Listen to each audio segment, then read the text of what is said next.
Hello everyone, welcome to Only IAS. आज के इस वीडियो में पीएसआईआर के daily mains answer writing initiative को कंटिन्यू करते हुए हम डे 24 के क्वेश्चन और उनके आंसर के अप्रोचेस को समझने की कोशिश करेंगे। इससे पहले के जो भी वीडियोस हैं उनको ऑलरेडी यूट्यूब पे अपलोड किया जा चुका है, आप उन्हें वहां जाकर चेकआउट कर सकते हैं। साथ ही साथ जो डेली क्वेश्चंस आपको प्रैक्टिस के लिए दिए जा रहे हैं उनके मॉडल आंसर के पीडीएफ्स आपको ओनली आईएएस के पीएसआईआर के टेलीग्राम ग्रुप पर मिल जाएंगे, आप उन्हें वहां जाकर डाउनलोड कर सकते हैं। ऑलराइट, सो आज के वीडियो को स्टार्ट करने से पहले सबसे पहले हम आज का जो मेन टॉपिक है उसे समझ लेते हैं। The topic talks about the state government की वर्किंग के बारे में। The topic says the principal organs of the state government, envisages role and the actual working of the executive, legislature and high courts. जैसा आपको ध्यान होगा, पिछले video के अंदर हमने principal organs of the union government के बारे में बात की थी। हमने यूनियन गवर्नमेंट के फंक्शनिंग को समझने की कोशिश की थी, राइट। सो आज के इस पर्टिकुलर वीडियो के अंदर हम स्टेट गवर्नमेंट के फंक्शनिंग को समझने की कोशिश करेंगे। ऑलराइट, सो जो पहला क्वेश्चन है आज का, it says that analyse the principles of separation of power envisaged in the Indian Constitution for its ability to negate confrontation and create a cooperative framework among different organs of the state। ठीक है, सो देखो question कहता है कि जो separation of power का जो concept है, आपको याद होगा हमने सेपरेशन ऑफ पावर को पहले भी काफी ज्यादा डिस्कस किया है। सेपरेशन ऑफ पावर सेज कि हमारे जो मतलब हमारा जो गवर्नमेंट है उसके अंदर तीन मेन बॉडीज हैं, एग्जीक्यूटिव, जुडिशरी एंड लेजिस्लेचर। तो तीनों के अपने अपने खुद के फंक्शंस होते हैं, तो तीनों को अपने अपने फंक्शंस को अलग अलग तरीके से काम करना चाहिए, तीनों को अपने अपने स्फीयर के अंदर ही काम करना चाहिए। इसे कहते हैं पावर का सेपरेशन। मतलब एग्जीक्यूटिव अपने स्फीयर में काम करेगा, जुडिशरी अपने स्फीयर में काम करेगा एंड जो लेजिस्लेचर है वो अपने खुद के स्फीयर में काम करेगा। ठीक है, तो देखो यही चीज बोला जा रहा है कि इस पर्टिकुलर प्रिंसिपल को हमें सबसे पहले एनालाइज करना है। हमें बात करनी है कि analyse the principal of separation of power, जो कि हमारे भारतीय कॉन्स्टिट्यूशन के अंदर एनविसाज किया गया है। एनविसाज करने का मतलब होता है ड्रीम किया जाना। ठीक है, मतलब समथिंग जिसकी हम ड्रीम करते हैं, जिसके बारे में हम सोचते हैं कि ऐसा होना चाहिए, जो हम एस्पायर करते हैं। ठीक है, सो हमारे कॉन्स्टिट्यूशन के अंदर जो एनविसाज किया गया है उस पावर सेपरेशन को पहली चीज तो एनालाइज करना है, और हमें ये चीज पावर सेपरेशन जो है कुछ इस तरीके से लिंक करनी है कि आफ्टर ऑल किस तरीके से जो पावर सेपरेशन है वो कन्फ्रंटेशन को निगेट कर सकता है। मतलब कि कन्फ्रंटेशन का मतलब क्या है कि अगर एग्जीक्यूटिव और जुडिशरी किसी काम को साथ में कर रहे हैं तो इनका अगर सेम ही चीज के ऊपर मान लो ये भी लॉ बनाता है और ये भी लॉ बनाता है, तो इस तरीके का जो भी कन्फ्रंटेशन है उसको निगेट करने के लिए पावर सेपरेशन को लाया गया है। और साथ ही साथ एक कोऑपरेटिव फ्रेमवर्क को बनाने की कोशिश की गई है, यानी कि कुछ ऐसे प्रिंसिपल्स होंगे जहां पर एग्जीक्यूटिव लेजिस्लेचर साथ में मिलकर काम करेंगे, कुछ ऐसे होंगे जहां पर लेजिस्लेटिव और जुडिशरी साथ में मिलकर काम करेंगे एंड सो ऑन। ठीक है, तो यही क्वेश्चन बोल रहा है। द क्वेश्चन सेज कि पहली चीज तो हमें सेपरेशन ऑफ पावर को प्रॉपर्ली एनालाइज करना है, और सेकंड चीज जो ये पावर सेपरेशन है वो किस तरीके से भारतीय जो प्रावधान है जो सेपरेशन ऑफ पावर का उसके अंदर कन्फ्रंटेशन को निगेट कर सकता है, मतलब कम कर सकता है, और कोऑपरेटिव फ्रेमवर्क को इंक्रीज कर सकता है different organs of the state के अंदर। इसी चीज को हमें प्रॉपर्ली यहां पर समझना है। ठीक है, तो आई होप आप सबसे पहले तो क्वेश्चन समझ गए। तो देखिए सबसे पहले हम बात करेंगे कि आफ्टर ऑल इस पर्टिकुलर क्वेश्चन के इंट्रोडक्शन के अंदर किस तरीके से हम स्टार्ट कर सकते हैं, किस तरीके से इस क्वेश्चन को इंट्रोड्यूस करना है। तो देखो इस क्वेश्चन को इंट्रोड्यूस करने के लिए सबसे पहले आपको पावर सेपरेशन का कंसेप्ट समझाना पड़ेगा। आपको सबसे पहले यह बताना होगा कि एग्जैक्टली सेपरेशन ऑफ पावर होता क्या है, और सेपरेशन ऑफ पावर को बताने से पहले सबसे पहले आपको three organs of the state के बारे में बताना होगा, तभी तो पावर सेपरेशन को समझा पाएंगे। सो थ्री ऑर्गन्स में सबसे पहले आप ये बताएंगे कि there are three different organs in a state, जिसमें एक एग्जीक्यूटिव होता है, एक लेजिस्लेचर होता है और एक होता है जुडिशरी। तीनों के अपने अपने फंक्शंस होते हैं। तो सबसे पहले हम तीनों के फंक्शंस को बता देंगे कि लेजिस्लेचर जो होता है उसका काम होता है टू फ्रेम लॉज। ठीक है, जो एग्जीक्यूटिव होता है उसका काम होता है टू इंप्लीमेंट करना लॉज को, और जुडिशरी काम होता है to keep a check and a balance on executive and legislature. ठीक है, तो ये मेन काम हो गया सबसे पहले चीज। तो अब देखो पावर और फंक्शन जो है तीनों ही की अगर आप ध्यान से देखोगे तो काइंड ऑफ आपस में इंटरलिंक्ड है। मतलब जो एग्जीक्यूटिव कर रहा है वो लेजिस्लेचर का पार्ट है, और जो लेजिस्लेचर कर रहा है उसको चेक करने के लिए जुडिशरी भी यहां पर बैठा हुआ है। सो भारत के अंदर सबसे पहले चीज तो एक strict separation of power follow नहीं किया जाता है। सबसे पहली चीज तो हमें ये समझनी है, भारत के अंदर एक जो स्ट्रिक्ट या फिर सिंपल शब्दों में water tight separation of power बोलते हैं इसको हम। वाटर टाइट मतलब कि बहुत ही स्ट्रांग, बहुत ही स्ट्रिक्ट सेपरेशन ऑफ पावर, ऐसा हम भारत के अंदर फॉलो नहीं करते हैं। हमारे इंडिया के अंदर एक म्यूचुअल रिलेशन क्रिएट करने की कोशिश की जाती है। ठीक है, म्यूचुअल रिलेशन सिंपल शब्दों में समझे तो आप जानते हैं कि जो एमपीज होते हैं, एमपीज क्या है, एमपीज एक्चुअली एक लेजिस्लेचर का पार्ट है, बिकॉज एमपीज क्या है, मेंबर्स ऑफ पार्लियामेंट, और मेंबर्स ऑफ पार्लियामेंट का मेन काम क्या है, टू फ्रेम लॉज। बट यही एमपीज तो आगे जाकर के मिनिस्टर्स बनते हैं, और मिनिस्टर्स कौन है, एग्जीक्यूटिव का काम क्या है, टू इंप्लीमेंट लॉज। सो अगर आप ध्यान से देखो तो जो एमपी है वही काइंड ऑफ मिनिस्टर बनता है, और जो मिनिस्टर है जो कि लॉ को इंप्लीमेंट कर रहा है वही एक्चुअली लॉ को फ्रेम कर रहा था, है ना। सो आप अगर आप ध्यान से समझे तो एग्जीक्यूटिव और लेजिस्लेचर जो है वो साथ में मिलकर काम करते हैं, वो दोनों एक दूसरे के साथ में रहते हैं। सो ये शो करता है कि हमारे भारत के अंदर बहुत ही स्ट्रिक्ट सेपरेशन ऑफ पावर नहीं फॉलो किया जाता है, रादर हम एक म्यूचुअल रिलेशन फॉलो करते हैं जहां पर हम एक दूसरे के साथ में मिलकर काम करते हैं। ठीक है, तो ये शो करता है कि हमारी जो इंडिया है उसके अंदर जो सेपरेशन ऑफ पावर का कंसेप्ट है that is slightly different from the west. तो इस तरीके से सबसे पहले तो आप अपना आंसर को इंट्रोड्यूस करोगे, आप बताओगे कि किस तरीके से सेपरेशन ऑफ पावर क्या होता है, 3 ऑर्गन्स क्या होते हैं और किस तरीके से इंडिया के अंदर बहुत ही strict separation of power follow नहीं की जाती है। ठीक है, अब हम आते हैं बॉडी में और वापस हम अपने मेन आंसर की तरफ आएंगे। Once again separation of power को सबसे पहले हमें समझाना है because the question is actually asking about separation of power, है ना। देखो क्वेश्चन को फिर से समझो, क्वेश्चन क्या कह रहा था, क्वेश्चन इज सीकिंग सबसे पहले हमें principal of separation of power जो है, देखिए आप प्रिंसिपल, ये प्रिंसिपल जो है इस प्रिंसिपल को समझाना है हमें, इसको एनालाइज करना है। तो सबसे पहले हमें थोड़ा सा और टाइम देना पड़ेगा अपने बॉडी पार्ट के अंदर और हमें थोड़ा सा और समझाना पड़ेगा कि एग्जैक्टली ये principal of separation of power है क्या। तो देखिए once again separation of power को आप यहां पर एक डिफरेंट एंगल से समझा सकते हैं। आप ये बोल सकते हैं कि सेपरेशन ऑफ पावर जो है उसकी 2 मेन चीजें होती हैं। पहली चीज तो सेपरेशन ऑफ पावर जो है वो पावर कंसंट्रेशन को रोकता है, पावर कंसंट्रेशन को रोकता है। सिंपल शब्दों में समझे तो एग्जेक्टिव सारी की सारी पावर को अपने पास ना रख सकता, मतलब ना रख ले, जुडिशरी अपनी सारी की सारी पावर को अपने पास ना रख ले और लेजिस्लेचर अपनी पावर को सारी की सारी अपने पास ना रख ले। इसलिए 3 डिफरेंट ऑर्गन्स के अंदर पावर को डिवाइड कर दिया जाता है ताकि पावर जो है किसी एक ऑर्गन के अंदर या फिर किसी एक पर्सन के अंदर या फिर किसी एक बॉडी के अंदर कंसंट्रेट ना हो जाए, पहली चीज तो। और सेकंड चीज, जब हम पावर को सेपरेट करते हैं तो हम एक्चुअली 2 डिफरेंट चीजों को फॉलो कर रहे होते हैं। पहली चीज तो हम डिवीजन ऑफ लेबर को फॉलो करते हैं। डिवीजन ऑफ लेबर सिंपल शब्दों में समझे तो हम कुछ लोगों को एग्जीक्यूटिव काम में लगाते हैं, कुछ लोगों को जुडिशियल काम में और कुछ लोगों को लेजिस्लेटिव कामों में। तो मतलब क्या है, हमारे पास 3 डिफरेंट टाइप के वर्कफोर्स प्रेजेंट होती है और 3 डिफरेंट टाइप के हमारे पास लोग होते हैं जो कि अपने अपनी चीजों में फंक्शनल स्पेशलाइजेशन फॉलो करते हैं। फंक्शनल स्पेशलाइजेशन सिंपल शब्दों में समझे तो अपने अपने फंक्शन में सबके सब स्पेशलिस्ट होते हैं।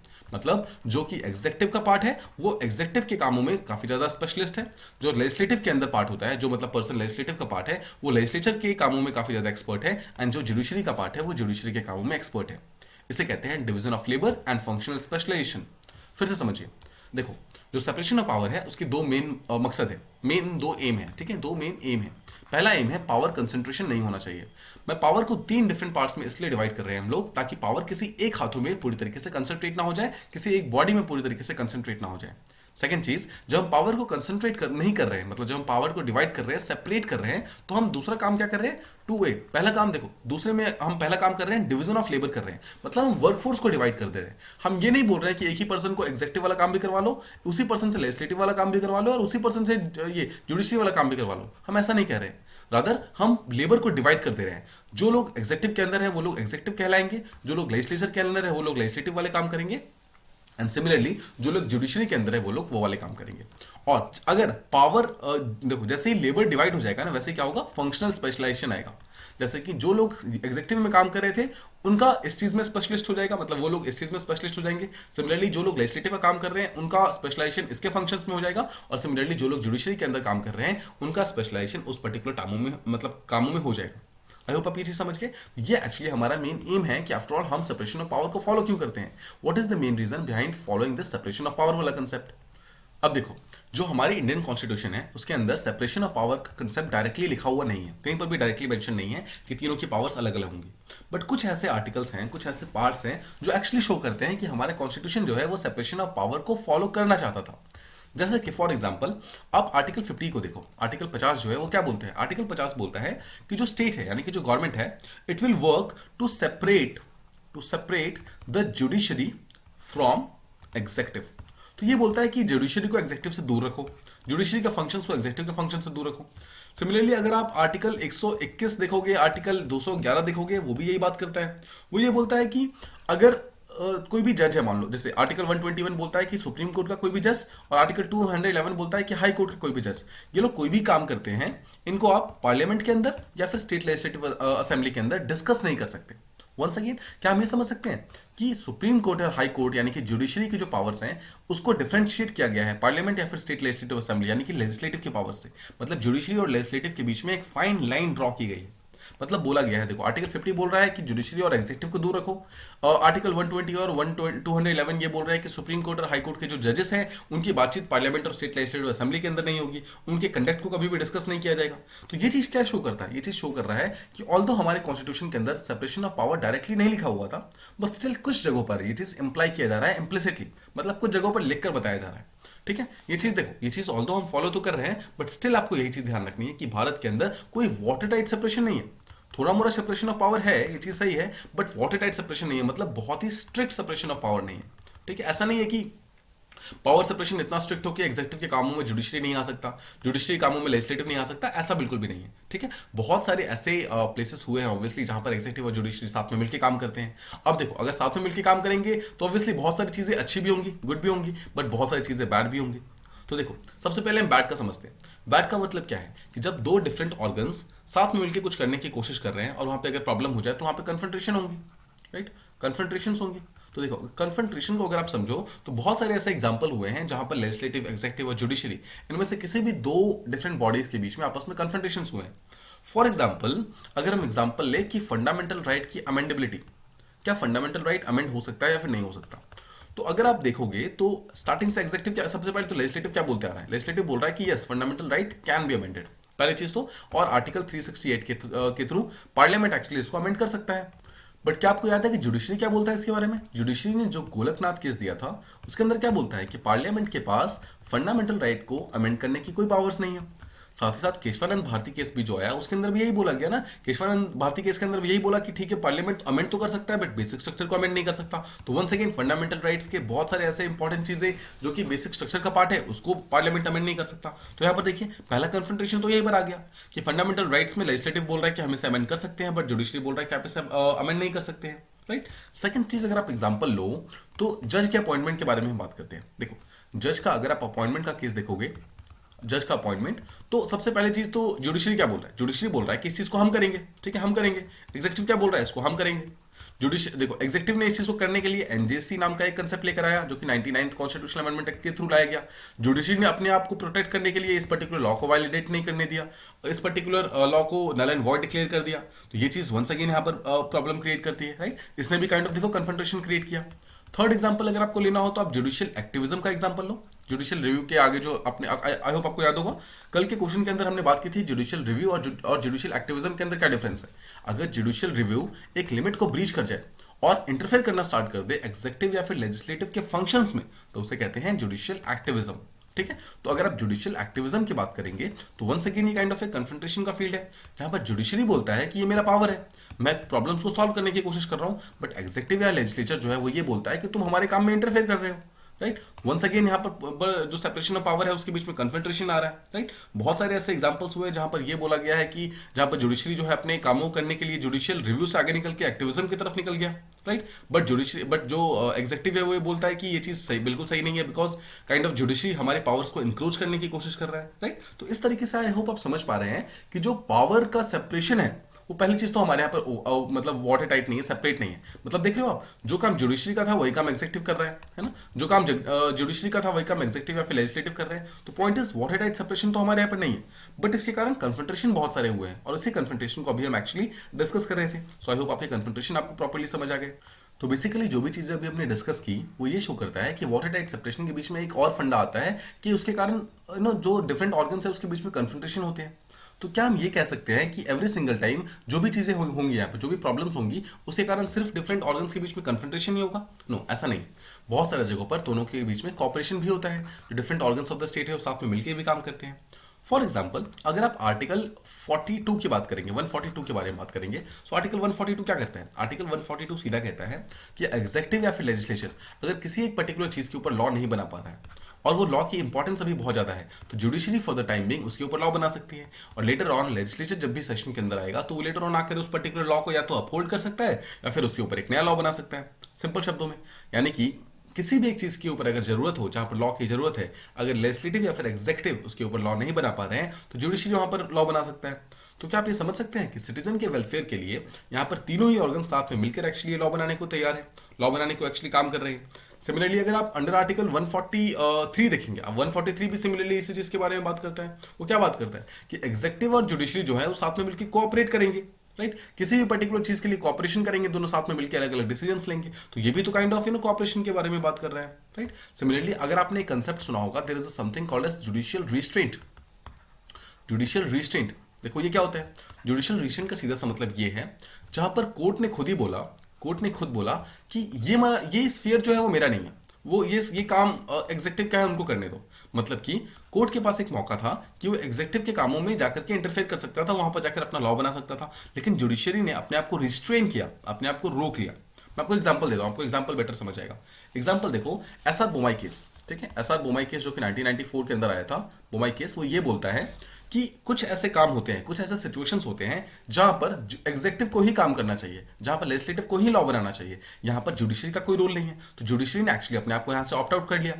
मतलब कि डिस्पाइट द फैक्ट कि आर्टिकल 142 के अंदर ये बोला गया है कि जुडिशरी लॉ बना सकता है, बट इसके बावजूद जुडिशरी ने अपने आप के ऊपर रिस्ट्रेंट फॉलो किया, मतलब अपने आप को रोक लिया कि नहीं, हर जगह पर इंटरफेयर करना सही नहीं है। तो ये चीज भी काइंड ऑफ यही शो कर रहा है ना कि जुडिशरी यहां पर काइंड ऑफ रिस्पेक्ट कर रहा है ना, रिस्पेक्ट कर रहा है एग्जेक्टिव और लेजिस्लेटिव के अपने खुद के प्राइवेट स्फीयर्स की, उनके खुद के प्राइवेट पावर, जो भी पावर्स वगैरह है उनकी, राइट। तो इस तरीके से भी हम शो कर सकते हैं कि आपस में दोनों के बीच में कॉपरेशन है वो काफी ज्यादा है, राइट। तो ये सब एक्चुअली शो करता है कि आफ्टर ऑल किस तरीके से जो हमारा जो जुडिशरी है, जो एग्जेक्टिव है, लेजिस्लेटिव है, वो सिर्फ और सिर्फ पावर सेपरेशन में कन्फ्रंट ही नहीं करते हैं, रादर एक दूसरे को अपेंड भी करते हैं, एक दूसरे को कंप्लीट करते हैं, एक दूसरे की हेल्प आउट करते हैं। जब भी जरूरत होती है तो अलग अलग फीचर्स के थ्रू हमारे different organs of the government जो है साथ आते हैं and they try to solve out the problem, ठीक है। तो देखो, ये चीज शो करता है कि ऑल्दो भारतीय कॉन्स्टिट्यूशन के अंदर जो सेपरेशन ऑफ पावर है वो बहुत ज्यादा स्ट्रिक्ट नहीं है। फर्स्ट थिंग्स फर्स्ट, स्ट्रिक्ट नहीं है, ठीक है। साथ ही साथ आप ये भी बता सकते हैं कि जो हमारे 3 डिफरेंट ऑर्गन्स हैं उनके ऊपर सबको अपने अपने खुद पावर्स दिए गए हैं, और उन पावर्स को फॉलो करने की रिस्पॉन्सिबिलिटी जो है वो खुद उनके पास है अपने, मतलब एग्जेक्टिव की पावर्स को फॉलो करने की रिस्पॉन्सिबिलिटी खुद एग्जेक्टिव के पास है। सिमिलरली जो लेजिस्लेटिव की पावर्स है उनको जो भी फंक्शंस हैं, रूल्स हैं, उनको फॉलो करने की रिस्पॉन्सिबिलिटी खुद लेजिस्लेचर के पास है। एंड सिमिलरली जो हमारी जुडिशरी है उनकी पावर्स वो लोग खुद ही, मतलब काइंड ऑफ खुद ही रिस्पॉन्सिबल है कि हमें अपनी पावर्स को प्रॉपर्ली यूज करना है। तो जहां पर एक तरफ कुछ ऐसे स्फीयर्स हैं जहां पर एग्जेक्टिव, लेजिस्लेटिव और जुडिशरी साथ में कन्फ्रंट करते हैं, मतलब कुछ पावर के लिए फाइट करते हैं, बट बहुत सारे स्फीयर्स ऐसे भी है जहां पर देखो, जैसे हमने यहां पर डिस्कस किया कि जहां पर एग्जेक्टिव, लेजिस्लेटिव और जुडिशरी तीनों साथ में मिलकर काम करते हैं, राइट। तो इस तरीके से आप अपना ये आंसर फ्रेम कर सकते थे। अब देखो, इस आंसर को एंड कैसे करना है, कंक्लूड कैसे करना है। कंक्लूड आप कुछ इस तरीके से कर सकते हैं, आप ये बता सकते हैं कि पहली चीज तो भारत के अंदर जो सेपरेशन ऑफ पावर है वो बहुत ही स्ट्रिक्ट नहीं है, और this is very very important, because ये बहुत इंपॉर्टेंट है कि जो different organs of the state है वो साथ में मिलकर काम करें। देखो, अगर वो साथ में मिलकर काम करेंगे तो क्या होगा, एक दूसरे को चेक्स एंड बैलेंसेस करेंगे। मतलब अगर जुडिशरी कभी नीचे जा रहा है तो उसको हेल्प आउट करने के लिए एग्जेक्टिव हेल्प कर सकता है, उसको हेल्प करने के लिए लेजिस्लेटिव हेल्प कर सकता है।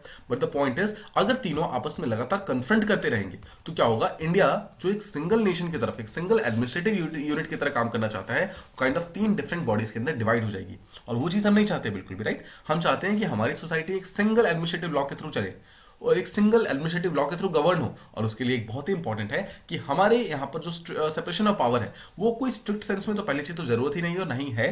साथ ही साथ हमारे यहाँ पर जो कोऑपरेशन है, cooperation that should be more than the confrontation, ठीक है। अगर ये चीज हो गई तो हमारा जो काइंड ऑफ ये चीज है, जो हमारा पावर है इस चीज का, सेपरेशन ऑफ पावर का, वो ऑटोमेटिकली काफी हद तक सक्सेसफुल हो जाएगा, और ये हमारे इंडियन एडमिनिस्ट्रेशन के लिए काफी स्ट्रॉन्ग चीज होगी, ठीक है। सो आई होप आप ये चीज समझ गए। पहली चीज तो जो हमारा फर्स्ट क्वेश्चन था, आई होप आप इस चीज को समझ गए कि after all separation of power को हम किस तरीके से स्टेट के अंदर देख सकते थे। Now let's move on to the second question. Second question कहता है, what change has coalition politics made on the institution of governor. Examine 10 mark का क्वेश्चन है, इसको 150 वर्ड्स के अंदर हमें कंप्लीट करना है। अगर आपको कल का क्वेश्चन याद होगा तो कल का क्वेश्चन भी काइंड ऑफ बहुत हद तक सिमिलर था, जहां पर यह बोला जाता था कि प्रेसिडेंट जो है उनकी पावर्स कोलिशन के टाइम में काफी ज्यादा इंक्रीज हो जाती है। सिमिलर लाइंस पर यह क्वेश्चन पूछा गया है कि जो गवर्नर की जो पावर है वो आपको कोलिशन पॉलिटिक्स के टाइम में काफी इंक्रीज की जाती है। देखिए, बहुत ही थॉटफुली इस पर्टिकुलर क्वेश्चन को आपको दिया गया है, बिकॉज कल जब आपने प्रेसिडेंट वाला क्वेश्चन देखा होगा तो वी आर होपिंग नाउ कि आप इस गवर्नर वाले क्वेश्चन को एक बेहतरीन ढंग से उसका आंसर लिख सकते हैं। बिकॉज कल जो प्रेसिडेंट वाला क्वेश्चन था उसको हमने काफी डिटेल में डिस्कस करने की कोशिश की थी कि आफ्टर ऑल कोलिशन पॉलिटिक्स होता क्या है पहली चीज तो, और किस तरीके से आफ्टर ऑल कोलिशन पॉलिटिक्स में जो गवर्नर का पावर है वो काफी ज्यादा इंक्रीज हो जाता है, गवर्नर का जो पोस्ट है उसकी पावर काफी ज्यादा इंक्रीज हो जाती है। और रादर देन हम ये भी कह सकते हैं कि क्या क्या चेंजेस कोलिशन पॉलिटिक्स के कारण गवर्नर के पोस्ट के ऊपर आते हैं। तो आई होप ये जो कल का जो डिस्कशन था उससे आपको ये बेनिफिट मिला होगा और आपने इसके आंसर को एक बेहतरीन ढंग से लिखा होगा। बट स्टिल हम इस पर्टिकुलर क्वेश्चन को प्रॉपर्ली डिस्कस करेंगे, हम इसको प्रॉपर्ली समझने की कोशिश करेंगे कि आफ्टर ऑल इस पर्टिकुलर क्वेश्चन को किस तरीके से हम अप्रोच कर सकते हैं। तो फर्स्ट थिंग्स फर्स्ट, जिस तरह से हम हमेशा इंट्रोड्यूस करते हैं कि जो इस क्वेश्चन का बिगर पिक्चर है वो आपको लेकर आना है, आपको बताना है कि गवर्नर की पोस्ट की इंपॉर्टेंस क्या है। ठीक है, सबसे पहले आप बताएंगे कि गवर्नर जो है वो किसी भी स्टेट के एग्जेक्टिव हेड होते हैं। ठीक है, आप सबसे पहले ये बताएंगे। सेकंड चीज, आप कोलिशन गवर्नमेंट को काइंड ऑफ इंट्रोड्यूस करेंगे इंट्रोडक्शन के अंदर ही। आप बताएंगे कि कोलिशन गवर्नमेंट होती क्या है। तो आप ये बता सकते हैं कि भारत जो है एक मल्टी पार्टी पॉलिटिकल सिस्टम का पार्ट है, राइट, जहां पर एक सिंगल पार्टी को बहुत नॉर्मल केसेस में अगर मेजोरिटी नहीं मिलती है तो जब डिफरेंट पॉलिटिकल पार्टीज के साथ में आकर जब गवर्नमेंट फॉर्म करती है उसे हम कोलिशन गवर्नमेंट कहते हैं, राइट। तो इस तरीके से जब आप एक बार डिफाइन कर देंगे तो आपका इंट्रोडक्शन काइंड ऑफ रेडी हो जाएगा, ठीक है। सो आई होप आप इतना पार्ट मतलब समझ चुके हैं, बिकॉज कल भी हमने सेम चीज को काफी डिटेल में डिस्कस किया था। सेकेंड चीज, अब देखो, अब जब बॉडी पार्ट के अंदर आएंगे, बॉडी पार्ट का यहां पर थोड़ा सा लैंग्वेज चेंज करना है हमें। हम यहां पर स्टेट लेवल के बारे में बात करने वाले हैं, राइट। हम यहां पर गवर्नर के बारे में बात कर रहे हैं, मतलब कि हम स्टेट लेवल पे कोलिशन पॉलिटिक्स को समझने की कोशिश करेंगे। तो सबसे पहली चीज तो आपको यहां पर जोया हसन नाम की एक पॉलिटिकल साइंटिस्ट है, पॉलिटिकल स्कॉलर है, उनका एक बहुत ही फेमस स्टेटमेंट है। वो कहती है कि जो कोलिशन गवर्नमेंट होता है, जो कोलिशन गवर्नमेंट है वो सेंट्रल गवर्नमेंट पे जो होता है ना वो लेस स्टेबल होता है, बट स्टेट पे काफी ज्यादा स्टेबल होता है। मतलब स्टेट पर अगर कोई कोलिशन गवर्नमेंट बनेगा तो ज्यादा अच्छे चांसेस है कि वहां पर एक स्टेबल पॉलिटिक्स होगी, मतलब एक स्टेबल गवर्नमेंट फॉर्म कर पाएगा, ये ज्यादा अच्छे चांसेस है। क्या आप इस चीज को समझ पाए कि सेंट्रल गवर्नमेंट पर जो कोलिशन पॉलिटिक्स होगी वो कंपैरेटिवली वीकर बनती है, जैसा हमने कल डिस्कस किया था। बट जो स्टेट गवर्नमेंट पर जो कोलिशन बनती है वो काफी स्ट्रांग बनती है। बट अगर आप रिसेंट टाइम्स में जाकर देखेंगे तो जो ये जोया हसन की जो ये स्टेटमेंट थी काफी हद तक गलत साबित हो रही है। बिकॉज अगर आप कर्नाटका को देखिए, एमपी को देखिए, यहाँ पर क्या हो रहा है, गवर्नर की पोस्ट जो है लगातार डिक्रीज हो रही है, इसकी वैल्यू डिक्रीज हो रही है because of some rash decisions that are taken. अगर आप केरला का अगर आप एग्जांपल लोगे, वहां पर गवर्नर के अगेंस्ट ही काइंड ऑफ जो गवर्नमेंट है वो स्टेप्स लेने को तैयार है। तो ये चीज एक्चुअली शो कर रही है कि गवर्नर की जो वैल्यू है, गवर्नर की पोस्ट की जो डिग्निटी है, गरिमा है, वो चीज काइंड ऑफ रिसेंट टाइम्स में डिक्रीज हो रही है। मतलब अगर हम ये कहें कि स्टेट गवर्नमेंट पे जो गवर्नर की वैल्यू है या फिर कोलिशन पॉलिटिक्स की जो इंपॉर्टेंस है वो ज्यादा स्ट्रांग है, तो अभी के टाइम में वो उतना ज्यादा रेलिवेंट नहीं है।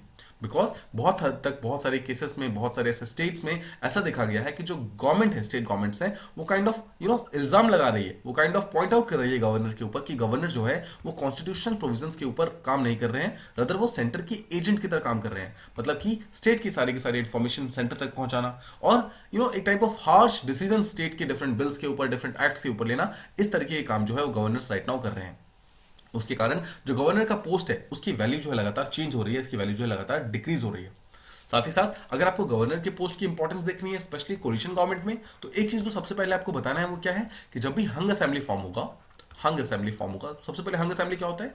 हंग असेंबली सिंपल शब्दों में समझे, जब एक इलेक्शन के बाद किसी एक पार्टी को क्लियर मेजोरिटी ना मिले और डिफरेंट पॉलिटिकल पार्टीज, अलग अलग political parties, they come together and form a particular government, उसे कहते हैं हंग असेंबली, ठीक है। सो जब भी एक स्टेट के अंदर कोई ऐसी सिचुएशन आती है जहां पर एक सिंगल पार्टी गवर्नमेंट फॉर्म नहीं कर पाती है, rather different political parties they come together और वो साथ में मिलकर गवर्नमेंट को फॉर्म करती है, तो उसे कहते हैं कोलिशन गवर्नमेंट। तो हंग असेंबली के टाइम में जो कोलिशन गवर्नमेंट फॉर्म होती है उसको काइंड ऑफ रेगुलेट करने के लिए, एक रेफरी की तरह रेगुलेट करने के लिए गवर्नर वहां पर होते हैं। सिंपल शब्दों में कहें कि अगर एक सिंगल पॉलिटिकल पार्टी को मेजोरिटी नहीं मिली है तो इनमें से किस पॉलिटिकल पार्टी को यहां पर गवर्नमेंट फॉर्म के लिए बुलाना है, इसका डिस्क्रिशनरी पावर गवर्नर के पास होता है। मतलब गवर्नर टेक्निकली किसी को भी बुला सकते हैं। Obviously this is very very important कि जो पॉलिटिकल पार्टी सबसे ज्यादा सीट होती है उसको पहला चांस दिया जाता है ताकि वो अपनी गवर्नमेंट को प्रूव कर सके और गवर्नमेंट फॉर्म कर सके।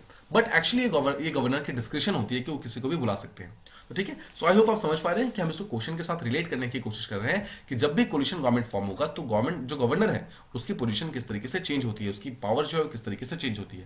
I hope this much is clear. अब देखो, अब अगर आप गवर्नर की बात करोगे तो गवर्नर के मेन फंक्शंस क्या होते हैं। गवर्नर जो है उनको सबसे पहले इंपॉर्टेंट चीज ये होती है कि स्टेट के एडमिनिस्ट्रेशन में कॉन्स्टिट्यूशन की वैल्यू को अपहोल्ड करना, उसको डिफेंड करना, ये उनका सबसे इंपॉर्टेंट चीज है, राइट। अगर आप साथ ही साथ समझो तो आर्टिकल 159 जो है, आर्टिकल 159 ये बोलता है कि गवर्नर की रिस्पॉन्सिबिलिटी बनती है कि स्टेट गवर्नमेंट में प्रॉपर्ली कॉन्स्टिट्यूशनल वैल्यूज को अपलिफ्ट करना है, उसको प्रॉपर्ली अपहोल्ड करना है, ठीक है। साथ ही साथ आर्टिकल 213 होता है। आर्टिकल 213 ये बोलता है कि अगर स्टेट गवर्नमेंट जो है अगर वो पावर में नहीं है तो गवर्नर के पास ये पावर है कि वो ऑर्डिनेंसेस फॉर्म कर सकते हैं, ऑर्डिनेंसेस फॉर्म करके वो स्टेट में टेम्पररी लॉस क्रिएट कर सकते हैं, राइट। तो ये सब शो करता है कि जो गवर्नर है उसकी पावर्स तो काफी ज्यादा होती है, लेकिन हमारा जो देखो जब आप इस पर्टिकुलर पावर्स को डिफाइन करेंगे साथ ही साथ आपको ये भी शो करना होगा कि देखो आपने पावर यहां पर कौन कौन से डिफाइन किया। आपने यहां पर पहले तो नॉर्मल पावर को डिफाइन किया कि एग्जैक्टली गवर्नर की पावर्स क्या क्या होती है। साथ ही साथ आपने कोलिशन गवर्नमेंट में जो गवर्नर की पावर्स होती है वो भी शो कर दिया कि हंग असेंबली के टाइम में गवर्नर एक्चुअली रिस्पॉन्सिबल होते हैं किसी भी पार्टी को बुला करके उनको एक चांस देना कि वो गवर्नमेंट आके फॉर्म कर सके। ये भी काइंड ऑफ पावर जो है वो गवर्नर के पास होती है। इस तरीके से हमने गवर्नर की सबसे पहले तो अलग अलग टाइप की पावर्स को यहां पर प्रॉपर्ली डिवाइड कर दिया, उसको प्रॉपर्ली शो कर दिया। अब आप ये बता सकते हैं कि देखो स्टेट गवर्नमेंट में पहली कोलिशन गवर्नमेंट कब हुई थी। अगर आपको पता होगा कि राइट फ्रॉम 1950 से लेकर के 1977 तक India was actually led by one party system. One party system, ठीक है, या फिर सिंपल समझो वन पार्टी डोमिनेंट सिस्टम। ठीक है, वन पार्टी डोमिनेंट सिस्टम जो कि इंडियन नेशनल कांग्रेस थी। मेजॉरिटी ऑफ द स्टेट के अंदर यही एक्चुअली पार्टी थी जो कि पावर में हुआ करती थी। 1977 में पहली बार कोलिशन गवर्नमेंट फॉर्म होता है स्टेट के लेवल पे, and it was actually led by Morarji Desai. ठीक है, मोरारजी देसाई एक्चुअली पहले पर्सन थे जिन्होंने कोलिशन गवर्नमेंट को हेड किया था। तो जब से ये चीज आई है, जब से मतलब कोलिशन गवर्नमेंट का कंसेप्ट आया है, तब से गवर्नर का जो पोजीशन है, उस गवर्नर के पोजीशन के अंदर काफी सारे चेंजेस आए हुए हैं। वो देखो ऐसा देखा जा रहा है कि इन कोलिशन गवर्नमेंट के ऊपर या फिर इन गवर्नर के ऊपर सिर्फ कोलिशन गवर्नमेंट के जो पार्टीज हैं, जो डिफरेंट पार्टीज जिन्होंने फॉर्म मिलकर के कोलिशन फॉर्म किया है, सिर्फ वही प्रेशर नहीं कर रहे हैं, रादर जो आसपास के जितने भी रीजनल पार्टीज थे, जो रीजनल पार्टीज थी, वो सब भी काइंड ऑफ गवर्नर को प्रेशराइज करती हैं। वो सब भी काइंड ऑफ इस पर्टिकुलर गवर्नमेंट को इनस्टेबल बनाने में एक इंपॉर्टेंट रोल निभाती है। राइट, देखो इनस्टेबल मैं इसलिए बोल रहा हूं बिकॉज ये छोटी छोटी पार्टीज जो है जिनके सपोर्ट के दम पर एक पर्टिकुलर पार्टी गवर्नमेंट फॉर्म कर पाती है, इनका लगातार ये रहता है कि अगर हमारी डिमांड को कंप्लीट नहीं किया जाएगा तो हम क्या करेंगे, हम यहां से अपना सपोर्ट छीन लेंगे। सपोर्ट छीन लेंगे तो आपका गवर्नमेंट गिर जाएगा। राइट, तो इस तरीके से काफी सारे चेंजेस जो है गवर्नर के पोस्ट में आते हैं, बिकॉज गवर्नर को यहां पर बहुत सारे different type of kind of decision मतलब लेना पड़ता है। तो देखो गवर्नर के पोस्ट में चेंजेस कैसे, मतलब क्यों हम कह रहे हैं कि ये चेंज हो रहा है गवर्नर के पोस्ट में, बिकॉज अगर आप कोलिशन गवर्नमेंट से पहले की बात करेंगे तो जहां पर वन पार्टी पॉलिटिक्स होता था, यानी कि जहां पर मेजॉरिटी गवर्नमेंट बनता था, तो मेजॉरिटी गवर्नमेंट का सीधा सा मतलब क्या था कि मेजॉरिटी गवर्नमेंट बन गया तो यहां पर देखिए मेजॉरिटी गवर्नमेंट बन गया तो यहां पर जो भी चीफ मिनिस्टर या फिर काउंसिल ऑफ मिनिस्टर्स जो भी बोलेंगे वो तो गवर्नर को ऑटोमेटिकली मानना ही है। राइट, आप जानते हैं 1976 42nd कॉन्स्टिट्यूशनल अमेंडमेंट एक्ट के थ्रू ये डायरेक्टली बोला गया था कि जो chief minister council of minister के साथ में मिलकर जो कुछ भी बोलेंगे गवर्नर को वो चीज मानना पड़ेगा। तो गवर्नर का पहला रूल तो बहुत ही लिमिटेड था कि मेरे को जो बोला जाएगा वो मुझे करना है। But the moment coalition government form होती है तो कोलिशन गवर्नमेंट में गवर्नमेंट जो गवर्नर थे उनकी रिस्पॉन्सिबिलिटी बढ़ जाती है कि यहाँ पर जो जितने भी बिल्स पास हो रहे हैं, जितने भी यहाँ पर लॉज लाए जा रहे हैं, उनको प्रॉपर्ली चेक करना, उनको प्रॉपर्ली ऑथेंटिकेट करना कि जो भी लॉज वगैरह आ रहे हैं क्या वो सच में रिक्वायर्ड है या फिर वो जस्ट बिकॉज एक पर्टिकुलर पॉलिटिकल पार्टी प्रेशराइज कर रही है दूसरी पॉलिटिकल पार्टी को कि ये लॉ लाओ वरना हम काइंड ऑफ सपोर्ट छीन लेंगे, उस तरीके से लाया जा रहा है। तो वहां पर गवर्नर की जो रोल है वो काफी ज्यादा इंक्रीज हो गया, गवर्नर का जो वैल्यू है वो काफी ज्यादा इंक्रीज हो गया। राइट, सो इस तरीके से गवर्नर के रोल के अंदर काफी सारे चेंजेस आते हैं, स्पेशली कोलिशन पॉलिटिक्स के आने के बाद। साथ ही साथ अगर आप कोलिशन पॉलिटिक्स को देखोगे तो एक बहुत बड़ा चेंज ये भी हुआ कि जो गवर्नर का पोस्ट था वो पॉलिटिकल रिप्रेशन के अंदर आ गया, पॉलिटिकल रिप्रेशन के अंदर आ गया। सिंपल शब्दों में समझे तो देखो जो भी पार्टी जो है, जो भी पार्टी सेंट्रल गवर्नमेंट के अंदर है, जो भी सेंटर में पावर है, ठीक है, जो भी मतलब पार्टी सेंट्रल गवर्नमेंट में पावरफुल है, वो पार्टी कोशिश करती है कि स्टेट के ऊपर अपना काइंड ऑफ एक पकड़ बना के रखे, अपनी एक स्ट्रांग होल्ड रखे। इसलिए वो स्टेट के अंदर ऐसे गवर्नर को बना के रखना चाहती है जो गवर्नर डायरेक्टली सेंटर को रिपोर्ट करे। तो ऐसा देखा जाता है कि जब भी कोलिशन पॉलिटिक्स बन रही है सेंट्रल गवर्नमेंट के अंदर या फिर स्टेट गवर्नमेंट के अंदर, तो काफी सारे जो गवर्नर्स थे या तो उनका रिमूवल हो जा रहा था, मतलब जो भी पहले काम कर रहे थे या तो उनका रिमूवल हो जा रहा था या फिर उनका ट्रांसफर हो जा रहा था या तो उनको फोर्स किया जा रहा था रिजाइन करने के लिए। क्यों हो रहा था ऐसा? अगर आप ध्यान से सोचिए, देखो इसको ऐसे समझो, मान लो देयर इज अ प्लेस जहां पर एक पॉलिटिकल पार्टी एबीसी नाम की वाली पॉलिटिकल पार्टी है जो कि पावर के अंदर है। 5 साल के बाद ये पर्टिकुलर पार्टी पावर से हट जाती है और डीईएफ नाम की पार्टी जो है वो पावर में जाती है। तो क्या डीईएफ ये इंश्योर नहीं करना चाहेगा कि जो भी गवर्नर वहां पर है, जो भी हाईएस्ट एडमिनिस्ट्रेटिव पोस्ट पे बैठा हुआ है, वो सब इनके आइडियोलॉजी को फॉलो करे, मतलब ऐसे लोग बैठने चाहिए जो कि इनको सपोर्ट करे, ना कि जो इनकी राइवल पॉलिटिकल पार्टी है उनको। इसलिए वो क्या करते हैं, जो दूसरी पॉलिटिकल पार्टी आती है वो इस गवर्नर को हटा देंगे इस पर्टिकुलर स्टेट से, या तो उनका रेजिग्नेशन ले लेंगे या फिर उनको रिमूव कर देंगे या फिर उनको क्या ट्रांसफर करके कहीं और भेज देंगे। इस तरीके से काफी सारी इनस्टेबिलिटी आती है गवर्नर के पोस्ट के ऊपर। जैसे जैसे कोलिशन पॉलिटिक्स, देखो अगर कोलिशन पॉलिटिक्स आ रहा है इसका मतलब क्या है, गवर्नमेंट इनस्टेबल है, गवर्नमेंट अनस्टेबल है, यानी कि गवर्नमेंट फ्रीक्वेंटली चेंज हो सकती है। गवर्नमेंट फ्रीक्वेंटली चेंज होगी तो इसका मतलब है कि गवर्नर का पोस्ट भी इनडायरेक्टली बहुत ही नंबर ऑफ टाइम्स चेंज हो सकता है, उसकी फ्रीक्वेंसी बहुत ज्यादा इंक्रीज हो जाएगी। राइट, साथ ही साथ अगर आप देखोगे कि स्टेट के लेवल पे जो रीजनल पॉलिटिकल पार्टीज होती हैं, जो प्रेशर ग्रुप्स होते हैं, उनके आने के कारण भी गवर्नर का पोस्ट जो है काफी ज्यादा डेंजर में आ गया, उसकी वैल्यू काफी ज्यादा डाउन हो गई है, गवर्नर का पोस्ट जो है काफी ज्यादा वीक हो गया है।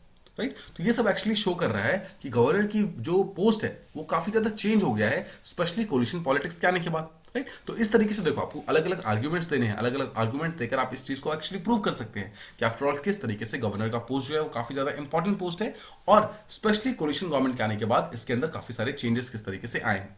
अब देखो यहां पर आप जब अपने आंसर को एंड करने जाओगे उससे पहले आप यहां बता सकते हो कि सरकारिया कमीशन जो है, ठीक है। पुंछी कमीशन जो है, सरकारी कमीशन, पुंछी कमीशन, सब एक ही चीज बोलते हैं कि गवर्नर के पोस्ट को अगर हमें और स्ट्रेंथन करना है तो गवर्नर को कॉन्स्टिट्यूशनल प्रोविजंस के ऊपर जाना होगा। गवर्नर को यहाँ पर एजेंट ऑफ द सेंटर वाला जो कंसेप्ट है उस चीज को पहले तो साइड में करना होगा, राइट। साथ ही साथ अगर आप देखो कि हंग असेंबली का जो कंसेप्ट आता है, मतलब जहां पर एक पर्टिकुलर पार्टी को प्रॉपर मेजोरिटी नहीं मिल रही है, तो उन केसेस में रादर देन गवर्नर अपने खुद के विम्स एंड फैंसीज के थ्रू किसी पर्सन को नॉमिनेट करने जाए, किसी पर्सन को बोले या फिर किसी पार्टी को बुलाए, उससे अच्छा है कि वो कॉन्स्टिट्यूशनल प्रोविजंस को फॉलो करे। कॉन्स्टिट्यूशन के अंदर अगर ये लिखा हुआ है कि लार्जेस्ट पॉलिटिकल पार्टी को बुलाओ तो बुलाओ, राइट। तो इस तरीके से जो सरकारी कमीशन, पुंछी कमीशन है, वो इस प्रॉब्लम को सॉल्व करने की कोशिश करते हैं। उनका मानना यह है कि अगर आपको गवर्नर की पोस्ट को स्ट्रांग करना है तो it is very important, specially in coalition government, कि जो भी पॉलिटिकल पार्टी वहां पर पावर के अंदर है वो इस पर्टिकुलर पावर को रिकॉग्नाइज करे, गवर्नर की वैल्यू को रिकॉग्नाइज करे। और जो भी स्टेट्स हैं वो देखो, जो भी स्टेट की गवर्नमेंट्स होती हैं उसको गवर्नर के साथ में मिलकर काम करना चाहिए। बिकॉज गवर्नर, जो गवर्नमेंट होता है वो गवर्नमेंट क्या होता है, government is actually part of parliament. और पार्लियामेंट क्या है, parliament is legislative body, legislative body elected होती है, राइट, इलेक्टेड है, राइट। अब देखो गवर्नर क्या है, governor is executive body.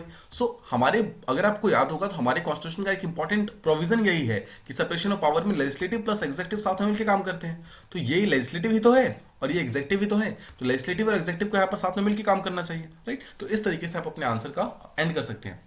Conclusion के अंदर आप ये भी बता सकते हैं कि इट इज वेरी इंपॉर्टेंट कि स्पेशली कोलिशन गवर्नमेंट में जो गवर्नर की जो चेंजेस हुए हैं उसके अंदर कुछ पॉजिटिव चीज भी हुई है, कुछ यहाँ पे नेगेटिव चीज भी हुई है। कुछ जगहों पर जो गवर्नर है उसकी पोजीशन काफी ज्यादा वल्नरेबल भी हो गई है, बट काफी हद तक जो गवर्नर की पोजीशन है वो स्ट्रेंथन भी हुई है। अगर आप ओवरऑल देखोगे तो गवर्नर की पोजीशन काफी ज्यादा स्ट्रेंथन हुई है, मतलब उसके ऊपर एक पॉजिटिव इफेक्ट आया है, राइट। साथ ही साथ आप ये भी बोल सकते हैं कि जिस तरीके से गवर्नर अभी भी स्टेट के अंदर काम कर रहे हैं तो किसी भी तरीके की जो भी बायसनेस है, किसी तरीके का प्रॉब्लम है स्पेशली सेंट्रल गवर्नमेंट से रिलेटेड, उन चीजों को हमें हटा करके देखना चाहिए। गवर्नर को यहाँ पर कॉन्स्टिट्यूशनल प्रोविजंस के थ्रू काम करना चाहिए, राइट। ये कोशिश करनी चाहिए कि गवर्नर को कि स्टेट के अंदर जो एफिशिएंसी है वो इंक्रीज होती रहे, स्टेट के अंदर जो भी प्रॉब्लम्स है वो सब जो है डिक्रीज होती रहे, और किसी तरीके से सेंट्रल गवर्नमेंट और स्टेट गवर्नमेंट दोनों के बीच में जो ब्रिज होता है ना, वो ब्रिज गवर्नर होते हैं।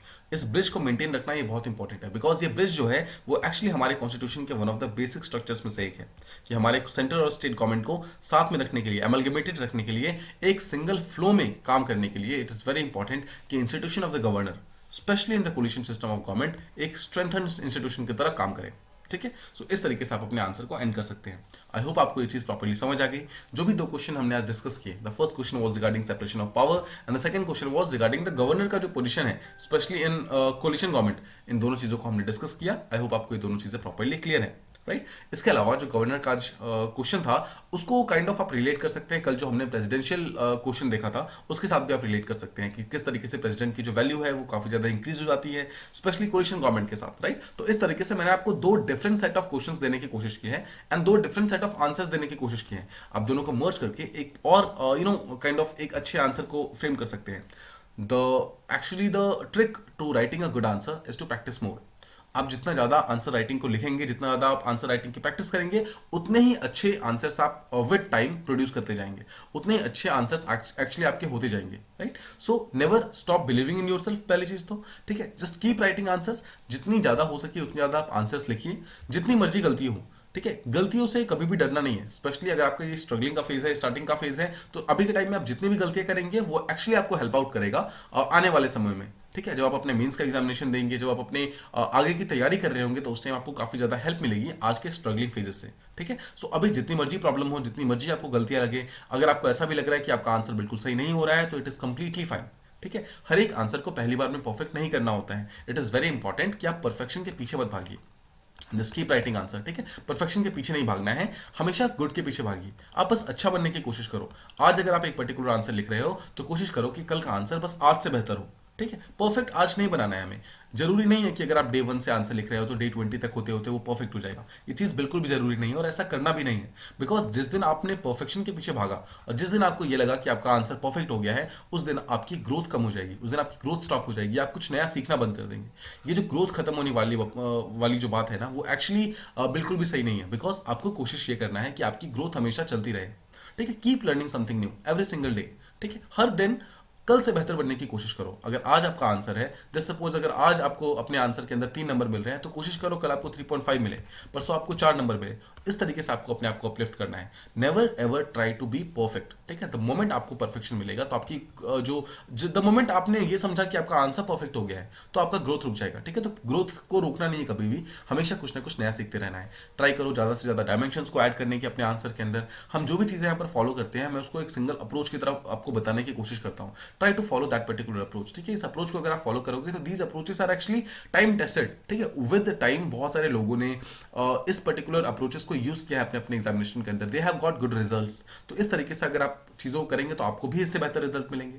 सी, इट इज वेरी इंपॉर्टेंट कि आप दूसरों की गलतियों से सीखें, रादर देन खुद गलतियां करना और उसके बाद उससे सीखना। उससे बेहतर होगा कि आप दूसरों की गलतियों से सीखें। जो भी दूसरी पर्सन गलतियां कर रहे हैं, उस पर्टिकुलर गलतियों को आप अपने आंसर्स के अंदर ना दोहराएं, आप अपनी जिंदगी के अंदर ना दोहराएं।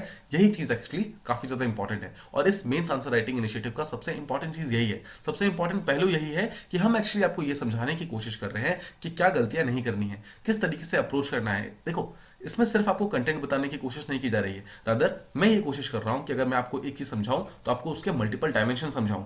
मैं आपको ये समझाने की कोशिश कर रहा हूं कि अगर एक पर्टिकुलर चीज हो रही है तो वो हो क्यों रही है।